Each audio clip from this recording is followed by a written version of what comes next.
The Romans called the cold and remote northern lands Scandinavia. Some tall blonde types with blue eyes lived there, accustomed to the cold.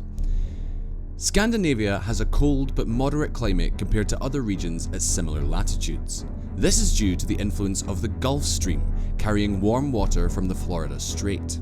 Scandinavia is known not only for its cold winters, but for the Vikings too. Today, almost everyone has heard of the Vikings, a race of fierce warriors who became famous for attacking coastal regions and navigating river systems with their light and fast drakars, or dragon ships. They have been painted in many ways, and although they caused fear throughout all of Europe, they were neither as vulgar nor more brutal than other peoples of their time. Nor did they wear horns on their helmets, and they didn't drink wine from the skulls of their enemies either. That's part of folklore and legend. They were certainly tough individuals, and the chronicles of the time attest to the terror they generated. They violently stormed onto the European stage with the attack on Lindisfarne in 793. Lindisfarne was a Christian monastery located on the northeastern British coast. The Vikings came to these lands, killed and enslaved the monks, looting and sacking as much as they could along the way. The strategy they repeated across Europe was the so-called Strandhog, a kind of blitzkrieg or Viking lightning war.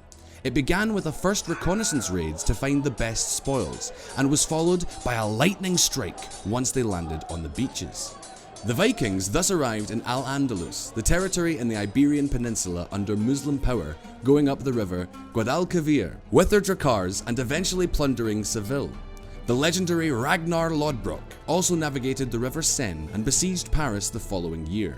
Years later, his son also arrived in Algeciras, terrifying the Andalusian population. During these years, they dedicated themselves to navigating the French rivers and the Iberian Peninsula, sowing terror and looting cities. They even went up the river Ebro and its tributaries, kidnapping the king of Pamplona. The Vikings spread throughout all of Europe and expanded the continent. Rollo, also called Rolf the Walker, arrived with a group of Vikings in France, and the French king Charles III, nicknamed the Simple, could not contain them, so he came to an agreement with him. Rollo must have been very impressive, as he was said to be more than 2 meters tall and weighed more than 140 kilograms. There was no saddle capable of bearing such weight.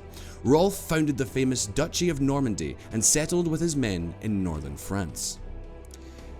In Italy, the Vikings of the Norman dynasty would eventually found the Norman kingdom of Sicily. The origin of Russia has to do with the Swedish Vikings who marched east and founded the Kievan Rus. These Vikings, the Rus, also coveted the riches of the capital of the Byzantine Empire and arrived in Constantinople, where they engaged in the slave trade with those they had abducted on their travels. Of course, they tried to take Constantinople, but they were unsuccessful. The smaller drakars could do nothing against Greek fire, an incendiary substance used by the Byzantine Empire. However, the Byzantine Emperor, Basil II, impressed by their ferocity, ended up hiring some Vikings as personal guards. The Vikings were excellent sailors who also embarked on exploration in Atlantic waters. To do this, they used a boat known as a Hnar, very similar to the drakar, which allowed more cargo but less maneuverability. The Hnar was used to colonize Iceland and Greenland. Under the command of Leif Erikson, son of Eric the Red, the Vikings also arrived on American shores about 500 years before Christopher Columbus.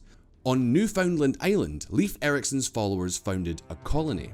It is not known for sure why the Vikings eventually abandoned these lands. Some theories claim it was because of the friction with the native population, or due to internal conflicts. The Viking religion emanated from Norse mythology, a collection of beliefs and stories shared by Scandinavian peoples.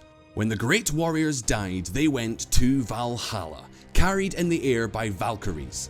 Valhalla is a hall where the great fighters gather to prepare for Ragnarok, the battle at the end of the world.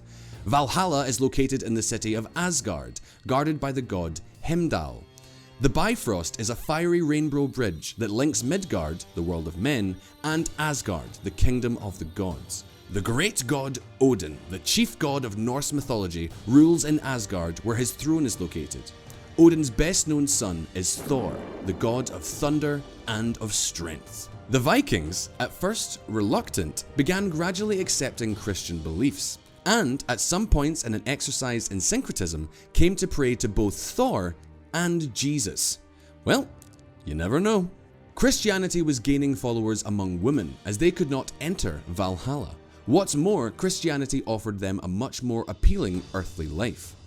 At the end of the Viking era, the Scandinavians began to build their wooden churches known as stavkirk, some who are still standing in Normandy.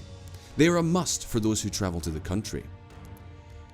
In 1066, the King of England died without leaving an heir.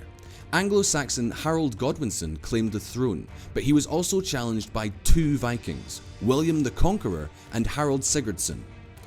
The end of the Viking period is usually dated with the fall of the King Harold Sigurdsson, who died at the Battle of Stamford Bridge.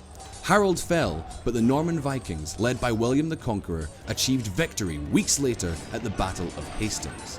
Finally, the Normans of Viking descent had conquered England. The Norman dynasty would rule England for nearly 100 years until the Plantagenets ascended to the throne. The Viking era lasted almost 300 years, but the Vikings did not disappear. They simply merged with other cultures.